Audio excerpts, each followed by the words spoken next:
Hello student of class 9th, we discuss the concept of line क्या होती है इसके विषय में डिस्कस करेंगे।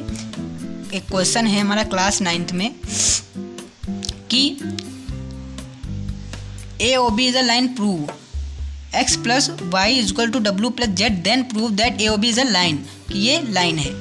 ठीक, इसमें प्रूव करना है A O B is a line, ये दोनों एंगल इसके दोनों एंगल के इक्वल है, तो हमें बताओ कि ये वाली लाइन है। बेटा आइए हम लोग इसको सॉल्व करते हैं। चलिए आइए सॉल्व करते हैं, लेट्स गो सॉल्व इट।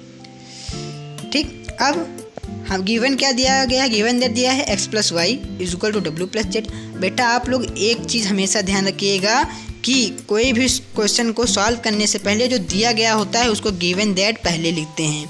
ठीक, कुछ बच्चे लैंग्वेज नहीं लिखते हैं, डायरेक्ट कैलकुलेशन करके आ जाते हैं और वो सोचते हैं हमारे नंबर क्यों कट गए, इसीलिए क्योंकि उन्होंने लैंग्वेज नहीं लिखी थी। लैंग्वेज इज़ मस्ट इम्पॉर्टेंट, बहुत ही महत्वपूर्ण लैंग्वेज बेटा है, तो इसीलिए हमें लैंग्वेज पर ध्यान देना होगा। ठीक, चलिए आगे बात करते हैं। x plus Y is equal to W plus z, ये हमारा गिवन दिया है। ठीक, अब x प्लस वाई डब्ल्यू प्लस जेड, ये x प्लस वाई डब्ल्यू प्लस जेड, ये चारों एंगल का सम बेटा 180 डिग्री होता है, क्योंकि एक पॉइंट पर, ठीक, पूरा गोला बना दीजिए इस पे लाइन पे, ये पूरा 180 डिग्री है, उसका आधा 360 डिग्री है, इसका आधा 180 डिग्री होता है। ठीक, अब x प्लस वाई डब्ल्यू plus z equal to 360 degree, sum of all angle at point, एक पॉइंट पे जितने एंगल बनते हैं बेटा वो 360 डिग्री के होते हैं, पूरा जो है। ठीक, ये सब एक ही पॉइंट पे एंगल बनना है, इसलिए 360 डिग्री के हैं। ठीक, I hope you understand this concept. Next, x plus y equal 360। आप सोच रहे होंगे भाई ये कहाँ से आ गया, यहाँ तो डब्ल्यू प्लस जेड था। आप लोग कन्फ्यूज़न में होंगे। अब कन्फ्यूज़न में ना हुई, मैं बताता हूँ क्यों आया, क्योंकि डब्ल्यू plus z is equal to x plus y, तो हम डब्ल्यू प्लस जेड के प्लेस पर हम एक्स प्लस वाई लिख सकते हैं कि नहीं, तो यहाँ लिख देंगे। So X plus Y is equal to W plus Z, इसीलिए हमने डब्ल्यू प्लस जेड के स्थान पे एक्स प्लस वाई लिखे। जब दोनों बराबर हैं, कोई भी रख दें यार, तो हमने रख दिया। ठीक, अब दोनों हम लोगों ने रख दिया। अब आगे चलते हैं। अब ये दो बार हैं तो 2 लिख दो, 2x plus Y is equal to 360 degree. ठीक बेटा, इधर ये मल्टीप्लाई कर रहा है तो उधर क्या करेगा, डिवाइड, तो इधर ये डिवाइड किया, x plus Y is equal to 180 degree आ गया। तो भाई x प्लस वाई 180 डिग्री है तो w प्लस जेड भी होगा, क्योंकि दोनों इक्वल हैं, तो इसीलिए सो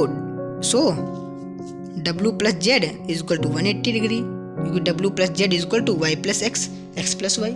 ठीक, अब भाई हमारी इन दोनों एंगल का सम कितना आ गया, 180 डिग्री आ गया सर। हाँ, और z प्लस w का भी 180 डिग्री सर आ गया। अब हमें ये कैसे पता चलेगा कि ए ओ बी एक लाइन है सर, तो बेटा हम बताते हैं कैसे पता चलेगा। देखिए, इसके एडजेसेंट एंगल, y का एडजेसेंट क्या है, x, मतलब पड़ोसी, एडजेसेंट का मतलब पड़ोसी, तो y का पड़ोसी बेटा कौन है, x है।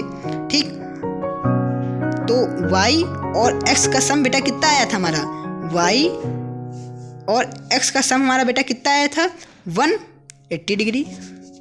ठीक, और w प्लस जेड का सम बेटा कितना आया था, 180 डिग्री। ठीक, अब आप सोचिए, आपको एक वो याद होगा, लाइनियर पेयर किसे कहते हैं। एक लाइन पर जितने एंगल बनते हैं उसको लाइनियर पेयर कहते हैं। एक लाइन पर जितने एंगल बनते हैं वो किसके बराबर होते हैं, 180 डिग्री पर। अगर वो 180 डिग्री के बराबर हैं तो हमारी लाइन है। ठीक, अब नीचे देखो, जेड डब्ल्यू प्लस जेड भी 180 डिग्री, तो भाई यहाँ पे देखिए आप 180 डिग्री दोनों का समा रहा है, अर्थात means so A O B is a line. हम अब देखते हैं इसकी लैंग्वेज कैसे लिखेंगे। बेटा लैंग्वेज जरूर लिखना है, अब तुम ऐसे लिख दो yes it is a hence A O B is a line, ऐसे नहीं होगा, आपको इसके लिए लैंग्वेज लिखनी होगी। आगे वाली लैंग्वेज जो हम बता रहे हैं लिखेंगे, hence A O B is a line, because भी लगाना होगा, क्योंकि क्यों भाई, कारण तो बताइए आप। Because sum of adjacent angle is 180 degree, पड़ोसी एंगल का सम कितना है, 180 डिग्री है।